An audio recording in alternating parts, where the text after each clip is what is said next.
Ang pinaka-impyerno sa buhay, asawa. Maghanap kayo ng impyerno sa mundo, yung pag-aasawa. Yung sasabihin na, lalagay sa tahimik, hindi ho tahimik yan. Gulo yan. Buntalan yan pag hindi nagkaintindihan. Dimandahan pa nga yan eh.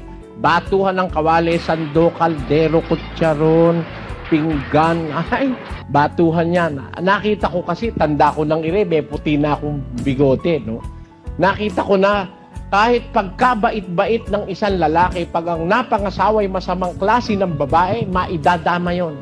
Pagkabait-bait naman ng isang babae, pag ang lalaki, pagka napangasawa'y masamang babae, naidadama yon. Nahahaway. Pakinggan nyo sa isang talata ng Kawikaan. Ganito ating mababasa. Huwag kang makipagkaibigan sa taong magagalitin. Bakit?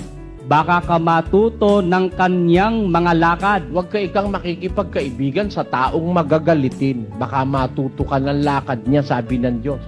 Kaibigan lang yun, ano? Ayaw ng Diyos makipagkaibigan ka pag ang tao magagalitin. Lalo na siguro kung mag-aasawa ka sa magagalitin. Ano? Kaya nga kung minalas-malas ka't nakapag-asawa ka na ng magagalitin, ano ang sabi ng Diyos? Pakinggan nyo sa Kawikaan. Lalong maigi ang tumahan sa sulok ng bubungan kaysa palatalong babae sa maluwang na bahay. Ayun, mas mabuti pa, tumahan ka na doon sa sulok ng bubungan kaysa maluwang ang bahay mo. May kasama ka namang palatalong babae. Yung babaeng walang tigil ng yung bang parang girera. Yung ganun yun yung sinasabi na yun. Palatalong babae. Mas mabuti pang mamundo ka na siguro. Pakinggan nyo. Lalong maigi ang tumahan sa ilang nalupain kaysa makisama sa palatalo at magagaliting babae. Ayun. Mabuti pang tumahan ka sa ilang nalupain kaysa makisama ka sa isang babaeng palatalo at magagalitin. Kaya alam nyo, yung pagsasama ng mag-asawa, napakahalaga ho sa Diyos niyan, mga kababayan. Kaya naglalagay ang Diyos ng mga palatuntunan para yung mag-asawa huwag mapahama kasi ang pinakamalaking impyerno sa mundo, yung buhay may asawa. Mas marami hong mapupuntang sa impyerno na mag-asawa kaysa sa mga dalagat binata. Pakinggan nyo sa unang Korintos 7, versikulo 32 hanggang 35, ganito ating mababasa. Tatapwat ang ibig ko ay mawalan kayo ng kabalisahan. Ang walang asawa ay nagsusumakit sa mga bagay ng Panginoon kung paanong makalulugod sa Panginoon. Ngunit ang may asawa ay nagsusumakit sa mga bagay ng sanglibutan kung paanong makalulugod sa kanyang asawa at nagkakabahagi ang isipan.